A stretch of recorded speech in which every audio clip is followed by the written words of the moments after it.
আমি সত্যি কথা বলতে এটাই বুঝে পাই না মানুষ টুকলি কেন করে? যখন তোমার কাছে কোয়েশ্চেন গুলো জানা আছে যে এই কোয়েশ্চেন গুলো পরীক্ষায় আসতে পারে বা আসবে, তখন তো তুমি সেগুলোকে পড়েই চলে যেতে পারো না? তোমার টুকলি বা চিটটাকে নিয়ে যাওয়ার কি দরকার? সেরকমই হয়েছে। আমার ব্যক্তিগত অভিজ্ঞতা প্রসূত থেকে আমি বলছি।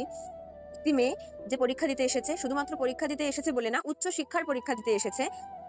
সে আ এক জায়গায় কর্মরত। তার সময় থাকে না বা পড়ার মতন সময় সে পায় না। কিন্তু তার মা তাকে বলেছে যে এমএ পরীক্ষা মানে এমএটা কমপ্লিট করতে। সেইজন্য সে পরীক্ষা দিচ্ছে বা এমএ করছে। সব মানলাম। কিন্তু তোমার মাকে কি তুমি বলে এসেছো যে আমি টুকলি করে পাস করছি মা? আর আদপেও পাস করছে কিনা তার কোনো সিউরিটি নেই। কারণ আমাদের ইউনিভার্সিটি অত্যন্ত পরিমাণে সাপ্লি দেয়। যেখানে দরকার না সেখানেও সাপ্লি দেয়। মানে ভরে, ভরে সাপ্লি দেওয়া যাকে বলে। এমনও হতে পারে যে তোমার লেখাটা কিন্তু হচ্ছে গিয়ে পুরো বেকার যাচ্ছে। তুমি যে পেপারটা পরীক্ষা দিয়ে আসছো সেই পেপারটা তোমাকে ধরে, ধরে সাপ্লিও দিতে পারে। এরকমও হয়েছে তাই আমি বলছি। যাই হোক, তো মেয়েটি হচ্ছে গিয়ে যে টুকলি নিয়ে গেছে। রীতিমতো ধরাও পড়েছে। তো এখানে আমার বক্তব্য অনুযায়ী আমি পরীক্ষায় পারব না সেই কোয়েশ্চেনটা বা পরীক্ষা দেব না। নয় আমি সেই ডিগ্রিটাই আমার দরকার নেই যেটা আমি টুকলিবাজি করে আ নিচ্ছি। সেই বিদ্যার আমার কোনো দরকার নেই ১ম কথা। ২য় কথা হচ্ছে যদি আমি পড়ার সেই সময়টা না পাই তাহলে আমি পরীক্ষা দিতে যাব না। বা কোয়েশ্চেন আমার জানা আসেনি, আমি পারছি না, আমি ছেড়ে দিয়ে আসবো। তবুও আমি টুকলি করব না।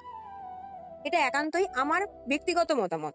সবাই তো তার মানে সবার তো সমান মত নাই হতে পারে। এটা আমার ব্যক্তিগত মতামত। কিন্তু আমি বলব যে কি টুকলি করে পাস করার কোনো দরকার নেই। আদপেও তুমি পাস করছো কিনা তারও কোনো গ্যারান্টি তো নেই। দিবে না, কেউ দেবে না। ইউনিভার্সিটি তোমায় দিচ্ছে না সেই গ্যারান্টি।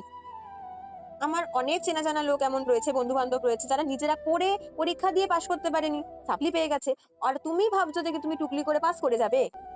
এখানে সে তো পড়াশোনাকে অপমান করছেই। সাথে, সাথে সেই দিদিমণি, স্যার, ম্যাডাম সবাইকে হচ্ছে গিয়ে যে অপমান করছে এবং তার ব্যবহার, অত্যন্ত জঘন্য ব্যবহার। সে তাদের সাথে আম রীতিমতো জোর দেখাচ্ছে, রাগ দেখাচ্ছে যে, "না আমি পরীক্ষা দেব না।" খাতা ছুঁড়ে ফেলে দিচ্ছে। তখন তার কাছ থেকে খাতা চাওয়া হচ্ছে বাট বাকি আর কি টুকলি আছে তোমার কাছে সেগুলো দেখানোর কথা বলা হচ্ছে। তখন সে খাতা ছুঁড়ে ফেলে দিচ্ছে।